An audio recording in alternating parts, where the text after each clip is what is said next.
Hi everyone! Today I'm here with mid-year book recap tag. I did one last year and I really liked it, so I thought I will do this year as well. And obviously the creators will be linked down below and their original videos. So let's get started. Best book you've read so far in 2018. Marking Moonlight by Emma Cox. I really enjoyed this book. It is a children's book about a cat who's trying to find his place in the world. It was so cute and adorable, and all of these moments I either cried or was really happy or something else, or like the quotes. So for a children's book, it left a huge impact on me, so that is my favourite book of the year so far. Best sequel you've read so far in 2018. Percy Jackson and the Battle of the Labyrinth by Rick Riordan, the fourth book from the Percy Jackson series. I actually enjoyed it, I think probably more than some other books from the series, so that was quite good. And actually I haven't read this many sequels in 2018 so far. I think it's been just 2.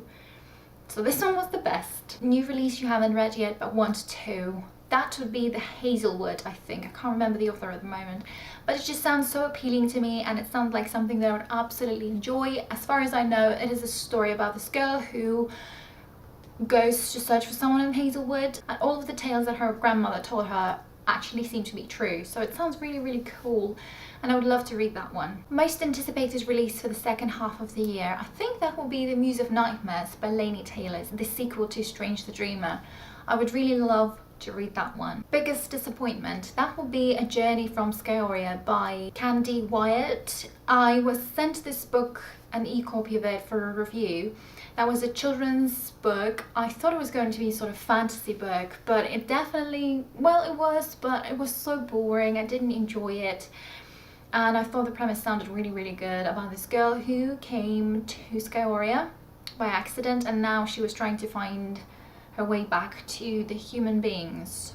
And I thought it sounded quite cute, but I just really didn't care for any of that. There wasn't enough action, there wasn't enough plot to it, so I didn't like it. Biggest surprise, Playing with Fire by Tess Gerritsen. I got this book from Blind Date with a Book in Waterstones, and I was putting it off for a year reading this book because I thought it would just be a thriller, and I don't usually read them.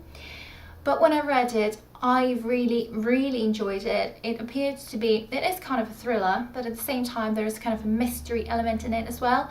And it is also partly historical fiction. This is a story about a mother, her name is Julia, and she's terrified by her 3-year-old daughter because she's doing some weird, cruel things. It is related with a piece of music somehow as well, and there's also a storyline that is set in the period of World War II.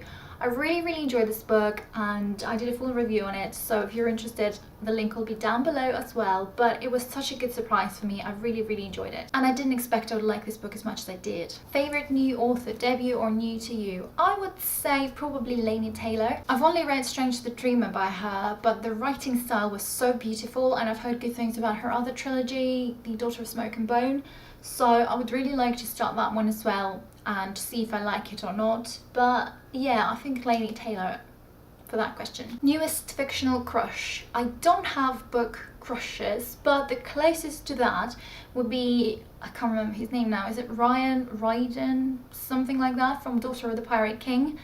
He's a pirate. I don't usually like bad boys. He's not really that bad, but still, he's a pirate.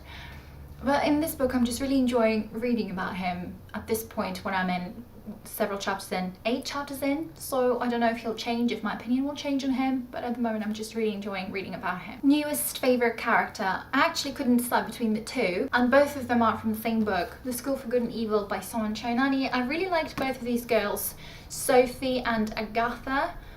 They're completely different from each other, and they both are complex characters. There's so much to them that throughout the whole book, I was learning more and more new things about them. So I'm really curious to see how they're going to change in the rest of the series. So I would really like to read the rest of the series and see. So yeah, these two girls are just really interesting, especially Sophie. She is a really interesting character, and I was surprised by her throughout the whole book. Book that made you cry. There were 2 books that made me cry, so I couldn't decide between both of them.